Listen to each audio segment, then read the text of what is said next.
La grande question du moment, est-ce qu'on peut atteindre les 60 000, voire même les 50 000 dollars d'ici même pas 2 semaines? Et c'est ce qu'on va voir aujourd'hui. Bienvenue, on est sur le BTC face au dollar. Et est-ce que c'est un rêve d'aller voir déjà les 60 000? Est-ce que c'est quelque chose d'inenvisageable? Alors, j'ai fait un petit travail pour vous ici sur les 2 derniers bull runs. Ceux qui veulent travailler plus loin dans le temps, eh bien, je vous laisse faire. Bien entendu, mais on va déjà ici se poser sur les 2 derniers. Ce qui veut dire également que pour le moment, si on doit aller chercher une chute, et on va regarder ça ensemble, eh bien, de 50%, ça veut dire qu'on irait chercher assez rapidement les 60 000 dollars. Alors pourquoi est-ce qu'on parle de 50% ici précisément? Parce que regardez, on va retourner dans le passé et on va voir cela. Alors bien sûr, ici vous aurez compris, on est dans l'hypothèse, on est dans un bear market. Pour ma part, je suis déjà bear, méga bear et ultra bear. D'ailleurs, rien qu'à voir sur le Discord, pour ceux qui ne sont pas au courant, je ne fais même plus le plan boule, c'est-à-dire les gens qui payent pour aller sur le Discord et avoir mes analyses en live avec, vous voyez bien, les lives, les PDF, le forum, les analyses des altcoins, des bourses traditionnelles, etc. Bref, je ne vois même plus en fait le plan boule. J'ai encore vu le plan boule quand ici c'était les derniers moments, le plan boule est vu en vidéo, mais je le postais même plus en image, donc ça fait déjà maintenant 10 jours que je ne vois même plus le plan boule, mais autrement voilà, ça fait déjà un moment même que je ne le poste même plus en image, d'accord, on n'en parle plus, quasiment, le plan bear continue, bref on était déjà le 6 novembre et on ne le voyait déjà plus, le plan boule. Bon, désolé pour ceux qui sont encore boule, tant que pour ma part il n'y a pas un rebond significatif, une vraie reprise ou des choses comme ça, je ne vois plus le plan boule, d'accord, pour le moment à chaque fois il se fait dégommer le pauvre loulou.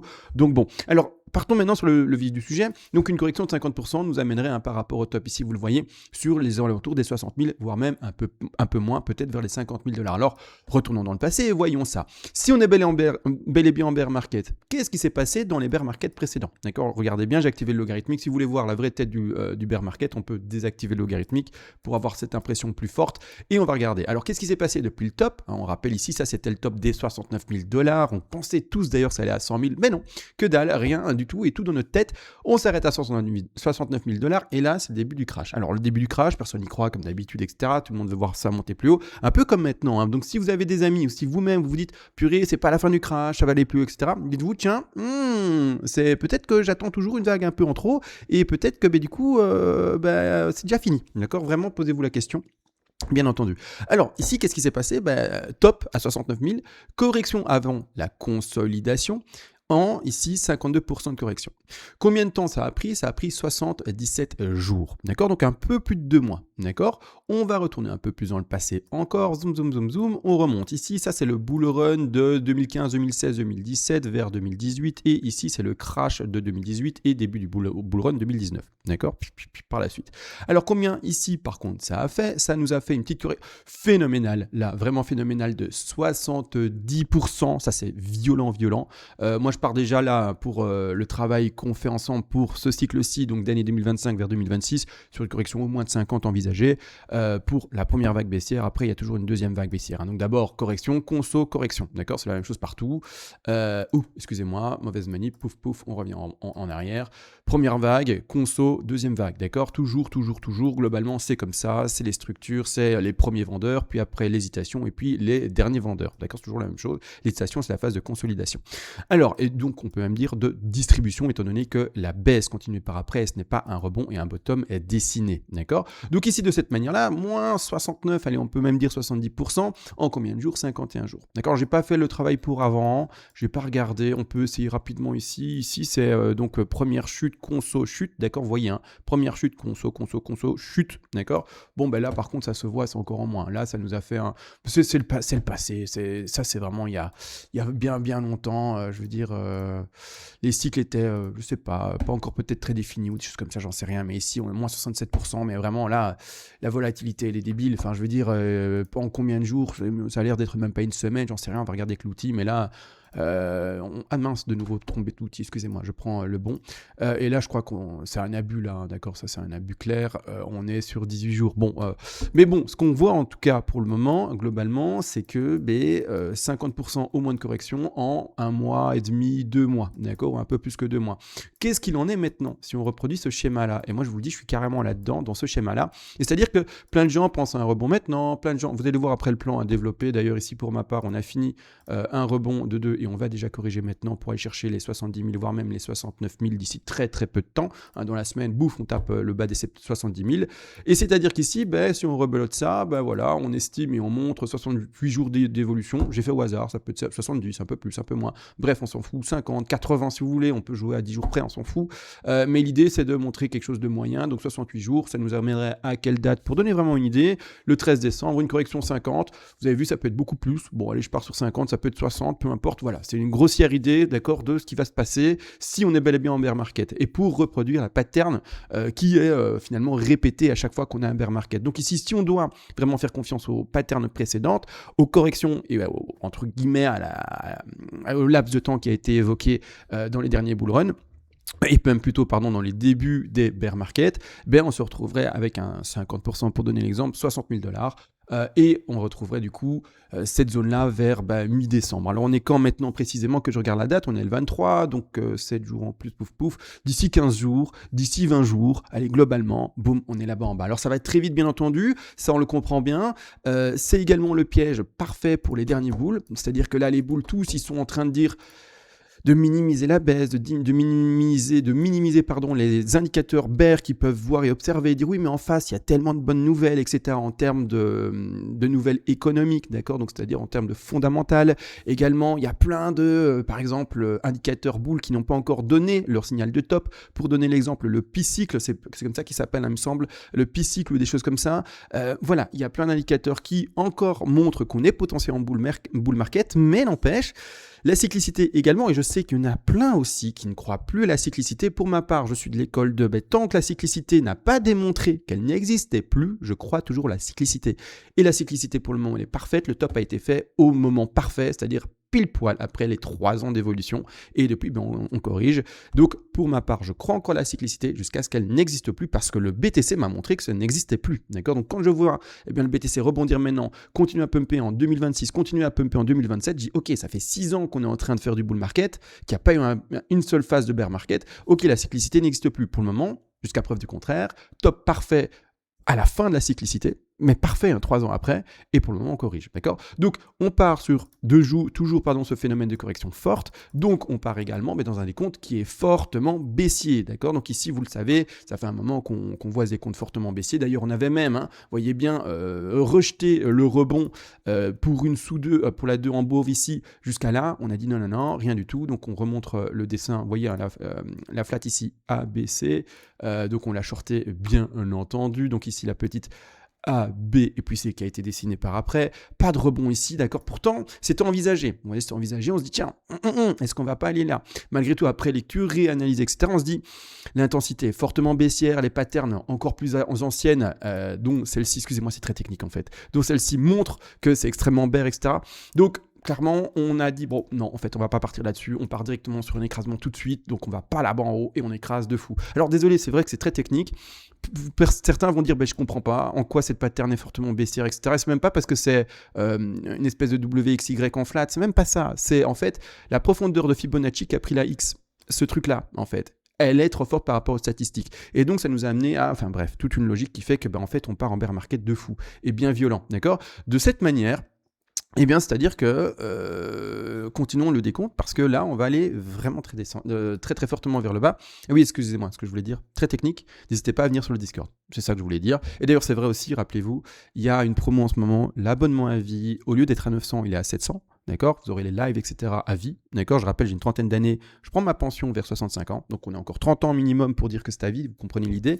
Et surtout aussi, c'est la dernière fois, d'accord, où les anciens abonnés qui ont déjà payé des abonnements, je sais pas, 2, 3, 10, 20 abonnements, c'est la dernière fois où vous allez pouvoir déduire tous les abonnements payés, d'accord, précédemment, de la promotion à l'infini. C'est-à-dire que prochainement, les prochaines promotions, ça ne sera plus comme ça. Ça sera la promotion, par exemple, de 900 à 700, d'accord. Mais la limite sera, par exemple, vous pouvez déduire maximum 150 €. Parce que pour le moment, par exemple, il y a des gens qui viennent et qui ont, et c'est très bien, qui ont, par exemple, une déduction en plus des 700 de 420, parce qu'ils ont déjà payé 420 € d'abonnement. Et donc, 700 moins 420, il ne leur reste que la différence. Prochainement, les prochaines promotions après celle-ci, ça sera plus comme ça. Il y aura un plafond maximum et on déduira encore un peu, mais plus autant que maintenant. Comme ça, vous êtes aussi avertis pour les plus anciens. Alors, comme ça, profitez à fond en fait, hein, d'accord, du max, parce que je vous le dis, ça va changer pour les prochaines promotions. Donc ici, maintenant continuons le dessin, donc vous avez vu un peu la logique avec les screens qui ont été montrés sur le Discord. C'est-à-dire qu'on retrouve la 1, la 2, la pattern extrêmement bare, la suite de la correction qui attend la correction à 50%, voire même peut-être plus,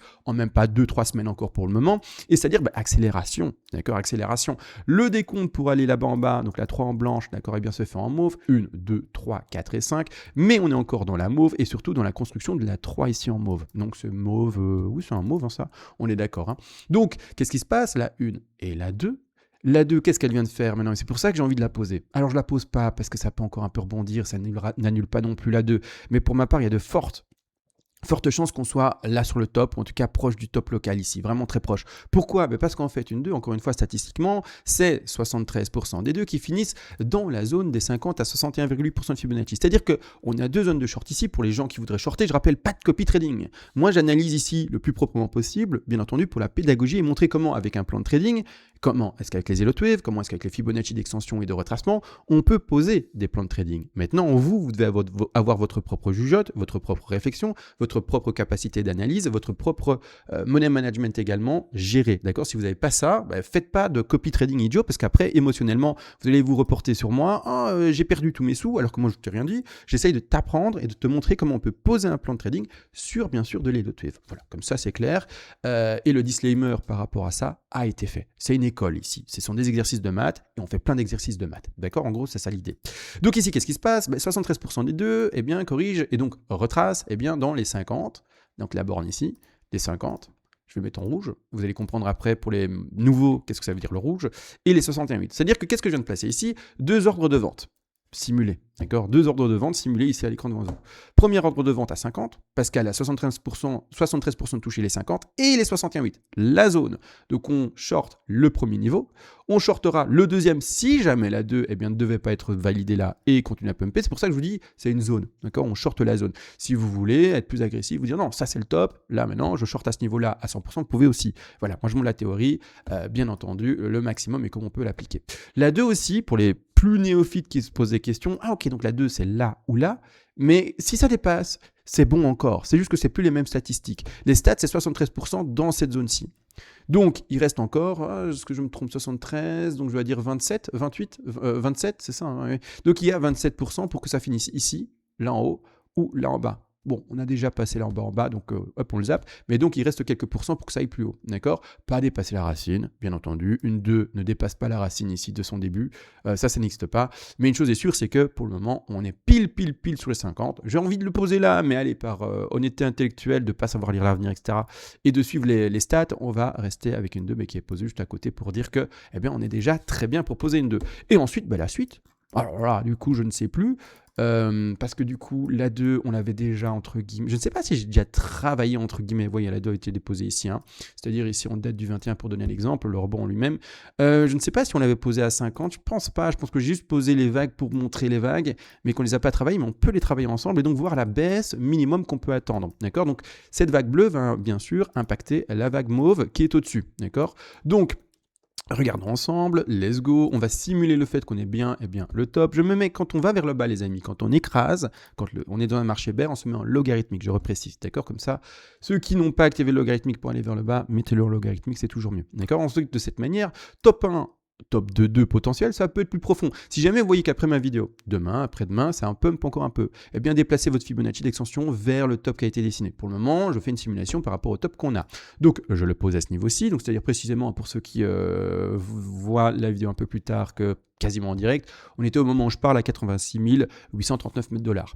De cette manière, exposition ensuite de la extension de la 3 au 161,8, encore une fois c'est une question de stats, ça peut être plus faible, mais clairement les stats ne vont pas dans ce sens-là. Je ne me rappelle plus des stats quand c'est aussi faible pour la 3, mais une chose est sûre, c'est que c'est dans le PDF, rappelez-vous, hein, vous avez bien sûr le PDF de disponible et également avec un abonnement d'un mois, ou alors à vie si vous voulez bien entendu, mais avec un abonnement d'un mois, vous avez le PDF Elliott Wave, PDF Money management, bref, vous avez pas mal de choses, bien entendu. Donc ici, la 3 qui irait déjà chercher minimum, donc c'est-à-dire la chute là, violent, d'accord, rouge, rouge, rouge, on va dire, mais puis on a connu que du rouge, encore que du rouge. Ça saigne, ça saigne, ça saigne, ça saigne, ça saigne, et ça fait mal, d'accord. En gros, c'est la boucherie, c'est un boucher qui essaye de couper un petit poussin poulet, là, vous voyez les poulets poussins, là, les jeunes poulets, là, qui sont encore tout fragiles, et avec une tronçonneuse, d'accord. Et en fait, il est où le poulet poussin, là? Ça existe vraiment, on mange pas du poussin minuscule jaune, mais il y a des jeunes poulets qu'on appelle, bref, les cuisiniers.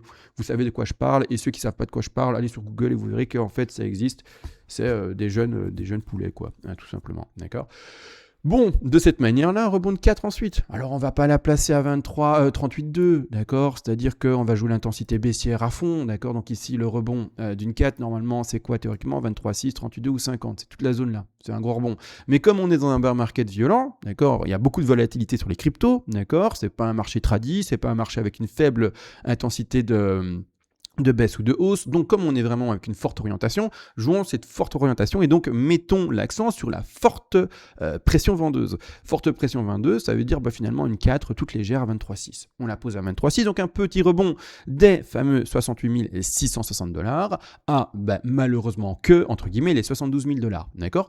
Et ensuite, c'est pas fini. Et oui, c'est ça l'enfer, c'est que ça s'arrête jamais. D'accord. On prend ceci, on va en bas de 4 et l'objectif classique et normal, c'est aller chercher les 100. J'ai souvent vu les 61,8. C'est pas un objectif statistique en soi, d'accord. Il n'est pas indiqué dans les règles Elliott Wave, etc. Malgré tout, je l'ai quand même beaucoup vu, d'accord. Donc par expérience, j'ai envie de faire attention aux 61,8. Malgré tout, si on veut vraiment juste théorie, d'accord. À ce moment-là, l'objectif normalement à aller chercher, c'est les 100%, c'est-à-dire les 62 000 $. 62 000 $ d'ici peu de temps. En gros, c'est ça l'idée. Comment est-ce que ce genre de trade se met en place? Alors, je le laisse pour montrer, c'est un repère visuel par rapport au screen et à l'évolution du plan. Donc, je le laisse ici quand je mets, vous voyez bien, des références et que je montre comment le plan évolue. Alors, c'est visuellement facile pour les gens. Ok, le grand rectangle, la grande croix est là, je vois plus ou moins où on est. Vous voyez, c'est des repères visuels, d'accord. Ça aide aux gens à se repérer. C'est pour ça que je ne le retire pas. Je pourrais le retirer, hein, c'est passé, on s'en fout de ce rectangle, mais je le laisse en termes de repères visuels. Donc, qu'est-ce qui se passe? Si on shorte ça, soit vous êtes très agressif, vous mettez un stop loss hyper serré, soit vous êtes moins agressif, vous mettez un stop loss un peu plus haut, c'est-à-dire au début de la racine du mouvement baissier, c'est-à-dire ici aux 93 000 $, oui, c'est 93 244, sur Bitstamp ici, c'est le graphique que j'utilise pour faire les démonstrations. Le premier objectif, du coup, de prise de bénéfice, si on la joue sécu comme moi, parce qu'on a souvent vu les 61,8 être joués, on le met ici à ce niveau-là, d'accord? C'est-à-dire du vert. Donc, qu'est-ce qui se passe? Comment ça se passe? Ordre de vente, ordre de rachat de sa vente, d'accord? C'est pas plus compliqué. Je rappelle, je parle aux traders, pas aux investisseurs, d'accord? Trader, levier, stop loss, stop profit, tout ça, d'accord? Les investisseurs, ça vous concerne pas ce que je suis en train d'expliquer, d'accord? Normalement, vous êtes investisseur long terme ou, comme moi, vous jouez un peu des cycles. C'est-à-dire que normalement, vous avez vendu, là-bas en haut. Hein. Je rappelle que, chance ou pas, j'en sais rien, mais moi j'ai vendu à un prix moyen de 113 000 $. Ceux qui n'y croient pas, je vous invite à regarder les vidéos précédentes. Il y a une vidéo où ça est mis, je sais plus, j'ai tout vendu, je sais pas quoi, et regardez la vidéo et vous verrez qu'effectivement, tout a été vendu à ce moment-là, quoi. D'accord? De cette manière-là, tout simplement, le premier objectif de sa vente, de rachat, c'est là, c'est-à-dire le prix des 66 000. Mais c'est pas l'objectif théorique, c'est l'objectif de CMA qui joue la sécurité, parce qu'il a beaucoup observé ça et qu'il est un peu frileux entre guillemets. Si vous voulez pas prendre cet objectif de rachat, on le retire. Vous pouvez le mettre, mais allez, jouons la théorie jusqu'au bout. Donc ici, c'est-à-dire le premier TP. Premier take profit partiel, c'est celui-ci, les 62 000, d'accord? C'est par rapport à celui-là qu'on va jouer du coup tous les ratios, d'accord? Également les autres objectifs, parce qu'on ne joue pas qu'un seul objectif et donc une seule zone de take profit partiel, c'est-à-dire le deuxième est ici plus bas encore à 57 000, le troisième, si on va là, violent, mais j'y crois moins, hein, mais c'est en les 49 000, j'y crois moins. J'y crois moins. Mais théoriquement, si vous voulez le mettre, vous pouvez aussi. D'accord? Bien sûr, vous n'êtes pas obligé de mettre les objectifs théoriques tous. C'est pas parce que ça écrit celui-ci et celui-ci que vous devez le faire. Vous pouvez bien sûr jouer un peu avec ça. Dire, je crois pas là aux 49 000, je le prends pas. je suis plus agressif du coup dans mon maintien de trade et je vais en prendre que 2. Ou si vous dites même, je vais prendre qu'un seul objectif, je crois juste à une correction entre guillemets faible. Des guillemets, parce que quand même, aller à 62 000, c'est violent quand même. Hein, passer directement de 86 000 à 62 000 d'ici une semaine, allez, une semaine, 10 jours, c'est violent. D'accord ? Malgré tout, vous pouvez être encore plus agressif. D'accord ? Et là, bien sûr, c'est un risque-reward. D'accord ? Bon, travaillons du coup l'objectif minimum ici pour faire le ratio en lui-même. Le ratio en lui-même, on va prendre l'objectif ici, enfin l'objectif, l'outil qui se trouve ici. Longue position, non, on fait un short, short vente, donc on prend short position, on va sur le prix moyen. Normalement, ça c'est par rapport au prix moyen. Normalement, d'accord ? C'est-à-dire qu'on vend par exemple 50 ici et on vend 50% ici. Si vous vendez 100% là, c'est par rapport à là, vous faites le travail. D'accord ? Normalement, même si on ne va pas prendre le deuxième objectif de vente, tout se fait par rapport à comme si ça avait été cherché le deuxième objectif de vente. Tout est travaillé comme ça. Bon, qu'est-ce que je fais pour vous ? Allez, on simule une vente à 100% maintenant. On ne fait pas attention au deuxième rectangle. Juste pour simplifier un peu les choses, on simule un stop loss posé assez serré et que vous n'êtes pas plus agressif dessus. D'accord ? On joue un truc un peu bon père de famille entre guillemets dans ce trade là. Et donc le premier objectif baissier, c'est celui-ci, c'est-à-dire les 62 800. On est sur un ratio ici de 3,74. Je rappelle, tant que c'est au-dessus de 1, le ratio au-dessus de 1, quand vous voyez 1,2, 1,3, c'est bon. C'est pas le plus sexy, c'est sûr. 1,1 par exemple, pas le plus sexy, mais c'est bon. Si vous voyez 0,9, 0,8, 0, c'est pas un trade à prendre. D'accord ? Globalement, si vous voyez genre 0,7, c'est pas un trade à prendre. D'accord ? Vous jouez plus le risque là que là. Non, ça va pas. C'est pas un trade à prendre. Donc ici, on va jouer un ratio plus grand que 1. D'accord ? Et là, donc un ratio de 3,75, ça commence à être correct, ça commence à être un bon trade. Bien sûr, si c'est un ratio de 10, un ratio de 1000, c'est magnifique. Bon, encore une fois, je rappelle que j'extrapole pour bien faire comprendre plus le ratio est grand et au mieux c'est. Il y a des gens qui arrivent à avoir des ratios de 10 sur certains trades, c'est très bien. Il y a des gens qui ont des ratios par exemple de 3,75 et c'est très bien aussi. D'accord ? C'est pas le plus extravagant, mais c'est aussi un bon petit trade qui peut être bien sûr envisagé. Et donc ici, on se retrouve du coup avec un ratio 3,75, ratio à prendre, ratio sympa, d'accord ? Tout simplement, là-dessus, c'est pas plus compliqué dans l'idée. Et ensuite, qu'est-ce qui se passe ? On continuera par la suite à faire le décompte de 4 en mauve, 5 en mauve, bas de 3 ici, 4, etc. On n'y est pas encore. Faisons étape par étape, bien entendu.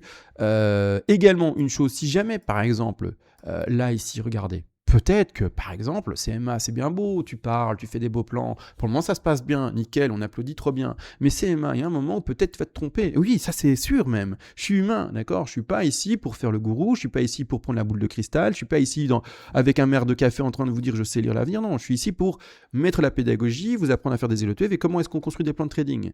Maintenant, encore une fois, je rappelle, je vous vends pas une boule de cristal. Je ne suis pas une boule de cristal non plus. Donc, qu'est-ce qui peut se passer ? C'est peut-être là maintenant, pump.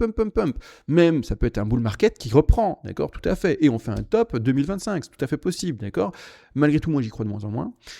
Et aussi, surtout, si là, maintenant, on pump et qu'on dépasse cette racine-ci, d'accord, là, il faudra revoir le décompte. Envisager potentiellement plutôt une chute qui se sera faite en A, en B et puis en C.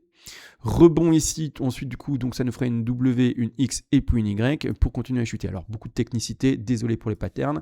Et donc ça serait un trade ici potentiellement perdant si jamais ça devait sortir et prendre votre stop loss. Encore une fois, je rappelle aussi pour les plus néophytes qui disent un trade perdant, je vais vomir, je mets les doigts au fond de la gorge. Non, un trade perdant, c'est pas grave, d'accord ? Si vous croyez gagner 10 trades sur 10, donc 100% de votre trade, il y a un gros problème, d'accord ? Là, on va du coup vite en psychiatrie et on va s'installer dans le petit lit avec les murs en coussin, d'accord ? Pour pas qu'on se fasse mal. Non, un trader perd des trades aussi, d'accord ? Il en gagne, il en perd. Et même un trader peut perdre 70% de ses trades, par exemple, et n'en gagner que 30, mais parce qu'il a un bon risque money management, et là, c'est un peu plus technique encore. Les plus avancés, pour vous, ça va, c'est pas si technique finalement, mais pour les plus néophytes qui n'ont même jamais entendu le terme de risque money management, disent qu'est-ce qu'il y a ? Ça me fait des nœuds au cerveau, j'ai mal. Si vous avez un bon risque money management, vous pouvez même perdre beaucoup de trades et quand même vous en sortir gagnant. Parce que vous allez optimiser vos pertes, c'est-à-dire avoir les plus petites pertes possibles à chaque fois. Mais par contre, à chaque fois que c'est un gain, faire en sorte que ce soit toujours le plus grand possible et le laisser courir le plus longtemps possible. On rappelle qu'une perte, on ne la laisse pas courir. Au contraire, un gain, on le laisse le courir le plus longtemps possible. C'est-à-dire que précisément, une perte et un stop loss posé, on touche le stop loss, on est sorti. Un gain, il y a des TP qui sont posés, donc des take profit partiels qui sont posés, mais normalement, même le dernier take profit partiel technique n'est pas la fin du trade technique. C'est-à-dire que, je vous montre un exemple, rapidement en 2 mots. Disons qu'on simule 3 TP, donc là je ne les calcule pas, hein, je les pose à la main. Qu'on joue du coup, vous voyez bien, jusqu'à ce dernier TP là, donc dernier take profit partiel, donc dernière prise de bénéfice, donc joue-le, montrons-le, que le trade se passe bien, il fait ça, par exemple ça pump encore et puis ça écrase, ouais, trop bien, trop bien, trop bien, cool, première prise de bénéfice, cool, deuxième prise de bénéfice, cool, troisième prise de bénéfice, mais du coup, CMA, j'ai pris mes 3 autres de bénéfices, comment est-ce que je fais continuer à courir le trade? Normalement, vous ne vendez pas tout. Enfin, rachetez pas tout. C'est-à-dire que par exemple, vous rachetez 30%, vous rachetez 30% et vous rachetez 30%. Si vous n'êtes pas trop mauvais en calcul mental, vous avez compté jusqu'à 90, 30, 30, 30, 90. Il manque quoi? Il manque 10%. 10%, on ne les prend pas. On va faire quoi ensuite? Du coup, en fait, il y a un moment, il y a le stop loss. Bon, il y a un moment où quand la chute s'engrange, le stop loss, on commence à le déplacer vers le bas. Ce n'est plus un stop loss, une fois qu'il est sous votre prix de vente, c'est un stop profit, parce que quand le rebond doit se faire et qu'il va chercher votre ordre de vente symbolisé par le stop loss anciennement, mais maintenant stop profit, c'est la fin du trade, d'accord? Mais ce n'est pas un trade perdant, on n'arrête pas la loss, on n'arrête pas la perte, on arrête le bénéfice, vu que c'est une prise de bénéfice. On revend en dessous, enfin on rachète en dessous de son prix de vente. Donc c'est pour ça qu'on appelle stop profit. Stop profit à un moment en fait, donc stop loss, stop loss, stop loss, stop profit, stop profit, stop profit, continue à le descendre. Si jamais le couteau il continue à tomber, pompidoum, pompidoum, pompidoum, pompi, du coup, qu'est-ce qui se passe? Stop loss, stop profit, stop profit, stop profit, stop profit, stop profit. Et c'est un peu comme si en fait c'est un rectangle vert, c'est ça en fait, c'est un rectangle vert, la ligne blanche à un moment. Mais c'est un peu comme si stop profit, et il suivait, c'est un peu comme un trailing stop, vous voyez, donc sauf que trailing stop c'est automatisé, mais là vous y allez comme ça, d'accord? Trailing stop, je suis pas fan personnellement, mais c'est utile si vous êtes absent de l'écran. D'accord? Si vous êtes absent de l'écran, que vous ne pouvez pas faire attention, que vous partez par exemple en vacances, du coup, difficile de gérer vacances et trading parce que vous faites du Zodiac sur la mer à 200 km/h et que vous ne pouvez pas être clairement disponible pour gérer vos trades si jamais ça devait se passer d'une façon ou d'une autre, un trading stop, pourquoi pas. Donc c'est un stop suiveur automatique. Donc vous déterminez le pourcentage et il va suivre à ce pourcentage d'écart type. Oui, non, je ne me trompe pas dans mes mots. D'écart en tout cas plutôt, écart type je ne suis pas sûr, mais d'écart par rapport au cours, d'accord? Et il va se placer et ne remontera jamais. Donc voilà, grossièrement c'est ça. Et donc en fait on veut un rebond minimum par rapport à ce trailing stop. Donc à ce stop suiveur, voilà, en français c'est beaucoup mieux. Bref, d'accord, et donc en un moment, on suit. Et ces 10%, c'est bonus si jamais vraiment ça devait se passer comme ça. Alors, je ne dis pas que ça va se passer comme ça, mais on verra. D'accord? C'est comme ça qu'en fait, on optimise une prise de bénéfice et donc un trade au maximum. Et c'est comme ça qu'on optimise une perte aussi. C'est-à-dire, le stop, par contre, quand on le place ici, comment optimiser une perte? On place ici le stop, disons que ça ne se passe pas bien, on ouvre son short ici. En fait, le cours, il fait quoi? Regardez, super exemple, c'est vert, et disons que ça continue à être vert tout le temps. C'est vert, oh ça recorrige, oh c'est vert, et bordel, qu'est-ce qui se passe? Ça va pas vers le bas, moi je veux que ça descende, non, mince, je vais perdre mon trade. On ne déplace pas son stop vers le haut pour se dire, oui, mais il va à un moment, il va corriger. Oh, mais si, il va corriger. Oh non, ça va vers mon stop, je le redéplace. Non, ça, c'est pas de risque-reward, c'est pas de money risk management, il n'y a que dalle. Vous faites n'importe quoi, vous augmentez votre risque à chaque fois et vous allez perdre un maximum à chaque fois. Non, vous devez avoir calculé votre risque, votre pourcentage de rebond possible et quelle est la perte qui sera engrangée par ce rebond. N'augmentez pas la perte. Et dès qu'il y a perte à prendre, c'est pas comme ici où on le déplace vers le bas pour agrandir le bénéfice.